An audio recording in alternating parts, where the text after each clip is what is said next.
전 세계 곳곳에 엄청난 후폭풍을 남기고 있는 미중 갈등과 신냉전이 새해 들어서도 진정되기는커녕 오히려 점입가경으로 치닫고 있습니다. 이는 미중 갈등이 아시아를 넘어 미국 본토로까지 확대되고 있기 때문인데 실제로 지난 2월 3일에 벌어진 상황만 하더라도 중국 정부가 미국 본토 영공을 비행한 정찰풍선이 중국 것임을 인정하고 이에 대해 유감을 표명하면서 가뜩이나 날선 대립을 이어오고 있는 미국과 중국이 한 치 앞도 내다볼 수 없는 경랑의 소용돌이로 더 깊이 빠져들고 있다는 점입니다. 무엇보다 이번 사태와 관련해 중국 외교부 대변인은 미국 정부가 지목한 고고도 정찰기구가 중국에서 보낸 것을 인정한다면서도 이 물체가 군사정찰 목적이 아닌 단순히 과학연구를 위한 민간용 비행정으로 만들어졌고 또한 이 물체가 악화된 날씨 탓에 정상 궤도를 벗어나 미국 본토로 잘못 날아간 것이라며 다급히 자세를 한껏 낮췄지만 오히려 미국 정부의 거센 반발로 인해 이 파문이 사그라들기는커녕 더욱더 확산되는 모양새를 보이고 있습니다. 실제로 미국 정부는 몬태나주 등지에 출현한 중국 정찰풍선을 쫓기 위해 공군기까지 출격시킨 데 이어 미국 국무부 장관 또한 이번 사안을 미국에 대한 중국의 주권 침해로 규정하고 3일부터 예정된 중국 방문을 전격적으로 연기하기도 했습니다. 뿐만 아니라 중국 정부가 자행한 상식 밖의 도발이 비단 미국에서 뿐만 아니라 미국의 이웃 국가인 캐나다에서도 발생하면서 국제사회의 비판이 더욱더 거세지고 있습니다. 이는 캐나다 현지 매체인 글로벌뉴스가 지난 3일에 보도한 바에 따르면 미국 본토 상공을 비행한 중국의 정찰풍선이 캐나다 상공에도 머문 것으로 나타나면서 이에 반발한 캐나다 정부가 자국에 주재한 중국 대사를 조치해 거세게 항의했기 때문입니다. 따라서 이번 사태는 지난해 8월에 미국 카원의장의 대만 방문으로 격화됐다가 같은 해 11월에 있은 미중 정상회담으로 잠시 대화 모드에 접어든 미중 갈등이 또다시 첨예한 국면으로 접어들고 있습니다. 이는 무엇보다 미중 갈등의 악영향을 고스란히 받을 수밖에 없는 아시아 국가들로서는 중국 정찰풍선으로까지 비화된 미중 갈등으로 인해 앞으로 더 큰 난관을 맞닥뜨리지는 않을까 전전긍긍할 수밖에 없습니다.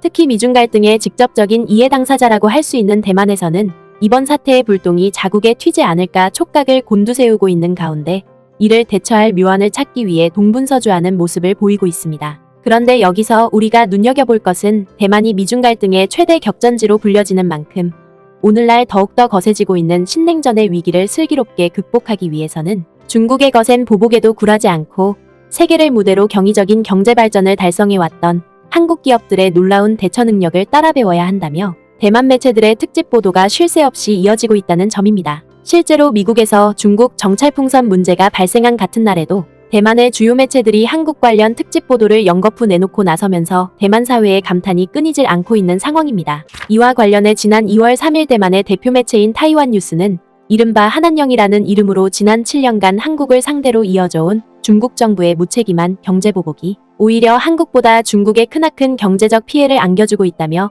이를 대서특필했습니다. 먼저 이 매체는 단도직입적으로 지난 2016년 7월에 한국 정부가 고고도 미사일 방어체계인 사드를 미국으로부터 들여오자 한중 관계가 급속하게 악화됐다고 보도했습니다. 실제로 이 매체는 중국 정부가 이를 빌미삼아 한한령이라는 경제보복에 나섰고 이에 따라 한국 영화와 한국 드라마를 비롯해 한국 음악에 이르기까지 모든 한국 문화가 중국에서 퇴출되는 상황이 벌어졌다고 보도했습니다. 또한 이 매체는 여기에 덩달아 한국 화장품을 비롯한 모든 한국 제품에 대해 불매운동이 벌어졌고 심지어 사드 부지를 제공했다는 이유로 롯데그룹에 대한 전방위적인 보복까지 가하면서 끝내 롯데마트가 중국 시장에서 철수하는 광경이 벌어졌다고 보도했습니다. 뿐만 아니라 이 매체는 중국 정부의 이 같은 비상식적인 경제보복은 여기서 끝나지 않고 2017년부터는 중국 여행객들의 한국 여행마저 금지시키기까지 했다고 보도했습니다. 하지만 이 매체는 수많은 고난과 위기 앞에서도 남다른 역량을 발휘해 더 큰 성장을 이어왔던 한국 기업들답게 이들은 중국 정부의 보복을 두려워하기는커녕 오히려 더 큰 도약을 위한 자양분으로 삼았다고 보도했습니다. 한한령 초기 중국 시장을 통해 막대한 이익을 거둬들였던 한국의 엔터테인먼트와 게임사의 주가가 폭락하면서 한류는 끝났다는 말이 난무했지만 한국 기업들은 한한령으로 인한 위기를 극복했다. 실제로 이 매체는 중국 정부의 경제보복이 있자마자 당시 한국 기업들은 곧장 동남아시아는 물론이고 그동안 아시아 문화에게 좀처럼 곁을 내주지 않았던 북미와 유럽 시장에 본격적으로 진출하기 시작했다고 보도했습니다. 그리고 한국 기업들의 이 같은 고군분투는 결과적으로 중국 정부조차도 전혀 상상치 못한 성과를 달성하기에 이르렀다는 것입니다. 바로 한한령이 있은 2016년에 60억 달러를 기록했던 한국 콘텐츠 수출 규모가 5년 뒤인 2021년에는 무려 2배 이상이나 폭증한 124억 달러를 달성했다는 것입니다. 2016년 이전까지만 해도 많은 한국 그룹이 중국 진출을 위해 한두 명의 중국 멤버를 두고 있었다. 하지만 최근 한국에서 가장 핫한 BTS와 블랙핑크는 중국 멤버 없이도 빌보드 1위에 올랐고, 영화 기생충은 아카데미 사관왕을 차지했으며 오징어 게임 또한 에미상에서 6관왕에 올랐다. 이는 달리 말해서 중국 정부가 한국을 상대로 취한 한한령이 오히려 전화위복으로 이어졌다는 것입니다. 특히 이 매체는 중국 정부가 한국으로부터 항복을 받아내기 위해 자국 국민들에게 한국 여행을 금지하는 조치를 꺼내들고 나섰음에도 불구하고 해가 갈수록 한국을 찾는 중국 여행객들의 수가 기하급수적으로 늘어났다고 보도했습니다. 바로 보건위기가 있기 전인 2019년만 하더라도 602만 명의 중국 여행객들이 한국을 찾았는데, 이는 한한령이 시행됐던 2017년에 비해 182만 명 이상 늘어났다는 것입니다. 뿐만 아니라 이 매체는 한한령으로 인해 가장 큰 타격을 입을 것으로 예상됐던 롯데면세점 또한 마찬가지로 그동안 시장 진출을 적극적으로 다변화함으로써 현재 동남아시아와 호주를 비롯한 6개국의 13개의 점포를 마련했고, 이를 통해 큰 매출 성과를 올리고 있다며 크게 감탄했습니다. 그러면서 대만 매체인 타이완 뉴스는 한국을 상대로 한 중국 정부의 한한령은 공교롭게도 한국을 무너뜨리기는커녕 중국의 국가적 위상과 경제 발전에 크나큰 치명타를 안기는 자충수가 되고 말았다고 지적했습니다. 그도 그럴 것이 한국의 핵심 기업들이 중국 시장에서 속속 철수함에 따라 기술 협력과 이에 따른 신기술 유입이 사실상 차단된 상태라는 것입니다. 특히 이 매체는 2014년부터 현재까지 해외에 진출한 126개의 한국 기업이 다시 한국으로 복귀했는데, 이 중 77%에 해당하는 97개의 한국 기업이 중국에 진출했었던 사실을 비춰보더라도 이 같은 현실을 적나라하게 입증해준다고 보도했습니다. 뿐만 아니라 이 매체는 한국 문화 유입을 차단한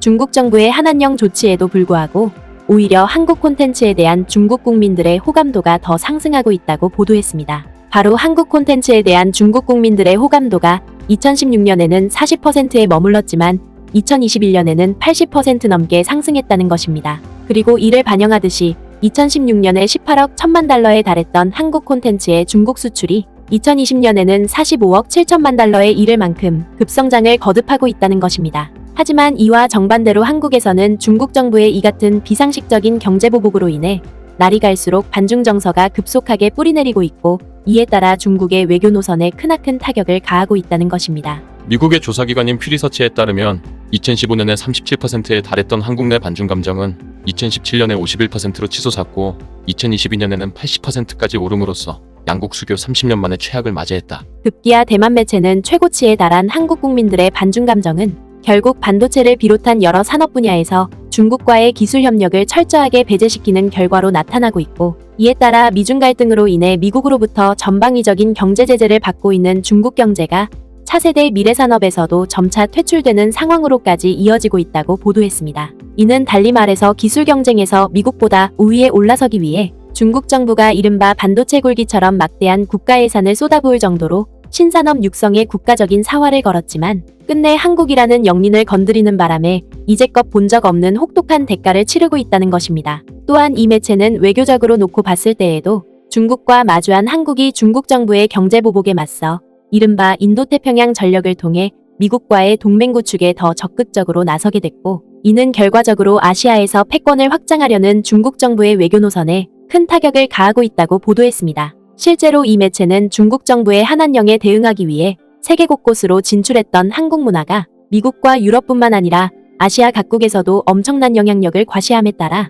이로 인해 중국 정부의 외교 전략이 전혀 먹혀들지 않고 있을 뿐더러 심지어 한국 문화를 중국 문화라고 억지를 부리는 중국 정부를 향해 세계 각국 국민들이 거센 분노를 드러내고 있는 상황이라고 보도했습니다. 따라서 이 매체는 현재 대만 사회가 미중 갈등과 중국의 위협으로 인해 풍전등화와 같은 위기에 놓여 있지만, 한국처럼 위기를 기회로 인식하고 성장의 노력을 부단히 이어간다면 거대한 위협에 굴하지 않는 자립자강을 충분히 이뤄낼 수 있을 것이라고 조언했습니다. 결국 대만 매체의 이러한 보도는 지난 수천 년 동안 있은 외세의 모진 간섭과 침략에도 나라의 주권을 지키기 위해 고군분투를 펼쳐왔던 우리의 기상이 대만을 비롯한 세계 각국에 큰 울림을 주고 있음을 적나라하게 대변해주고 있습니다. 구네스북 영상을 재미있게 보셨다면 구독과 알림 설정 꼭 부탁드리겠습니다.